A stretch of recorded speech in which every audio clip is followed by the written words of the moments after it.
got that phone call from Al, 2009. It was a little crazy. Someone said, hey, I don't know you, but meet me out in Philadelphia in front of the art museum. And I didn't even know what the art museum was, because you know the Rocky Balboa steps. I said, oh yeah, I got those. So it was kind of cool, and got to do this walk. And he said, do this walk across Pennsylvania.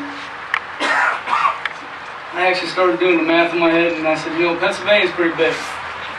That's a little crazy. In 14 days, I want to know what he's smoking.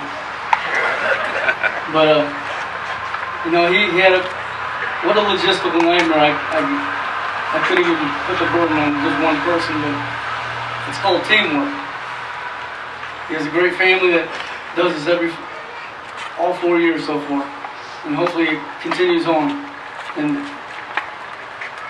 tell you a little something about how I got involved in the Wounded Warrior Project. I got injured on April 8th of 2004 in Iraq. I got ambushed. Had a mortar round hit 2 feet in front of me. It blew me back about 20 feet. Had 2 more rounds hit me in the back.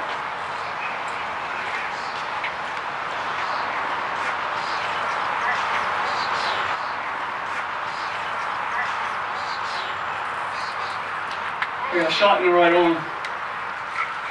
I shot in the back. I made it undercover. My men came out. They took them all out. I made it undercover. I bled out. I died for 10 minutes.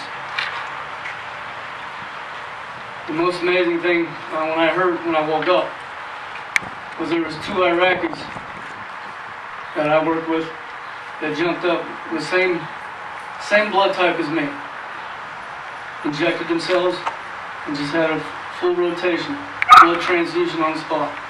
That's what kept me. That's why I'm here today. We want exactly everything they want, and we have it, and they're trying to strive for it. You know, when I woke up in a hospital bed in Walter Reed Medical Center on April 14th. I was in a quarantine.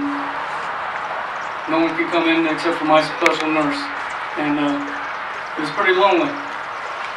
Didn't feel like a man. Felt alone.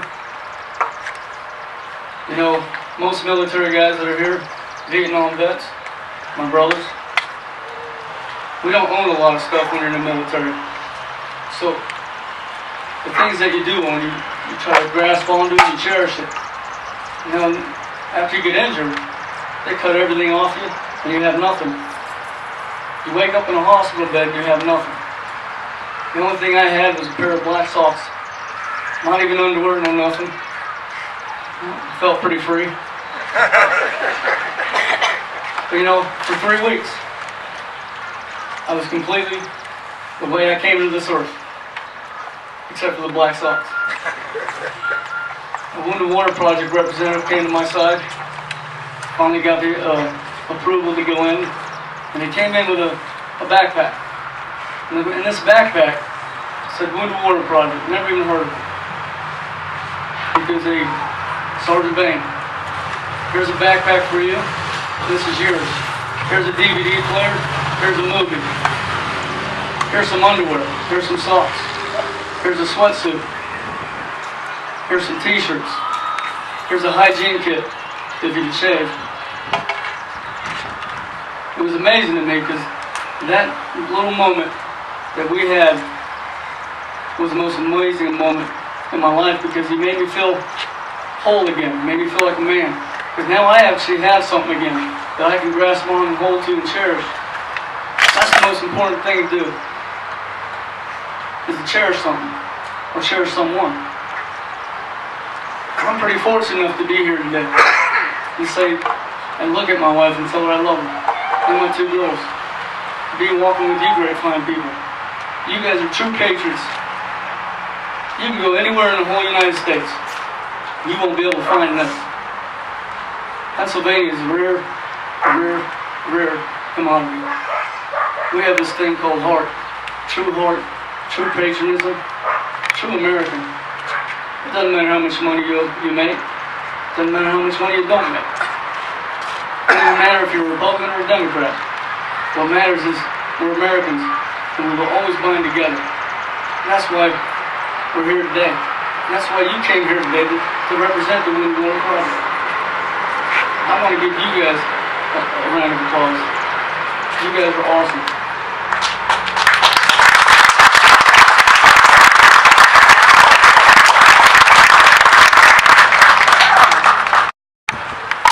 Good evening, everyone. On behalf of Century 21, we conducted a raffle, and our drawing was yesterday. And first of all, I want to thank everyone who got out and sold tickets for us. And we're proud to be able to say we don't have a check tonight, but we are pledging the $2,000. Thank you.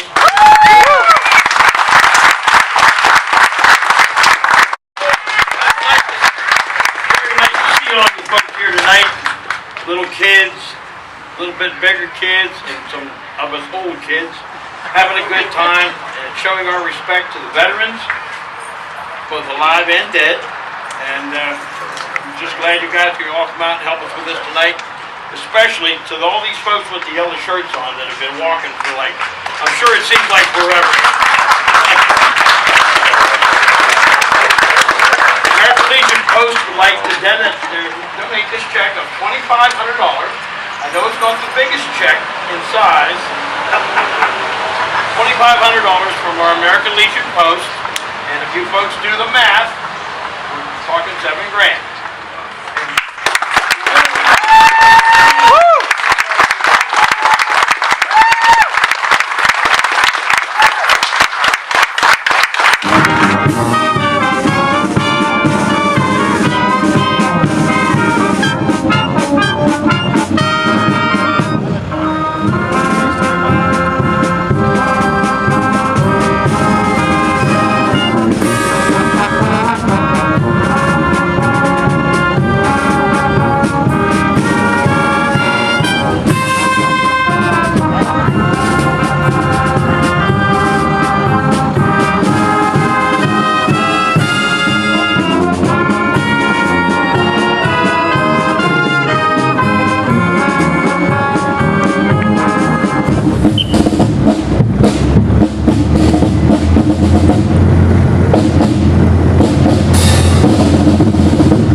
From the American Legion Auxiliary Post 114, I would like to present you with this check for $2,000 for your strength and your continued strength.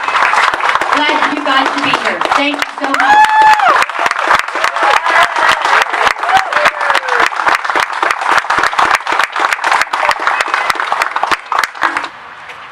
And what I'm challenging myself with, and what I'm learning and challenging all of us with, is to go beyond that. To go beyond and find out what it means to wear the uniform. Find out what kind of stress this soldier has, what kind of stress their family has, by saying, maybe I need to walk and knock on Sally's door because Johnny's overseas. Not just call her up and say, hey, is there anything I can do? But just go knock on the door and say, I'm here for you, let's talk.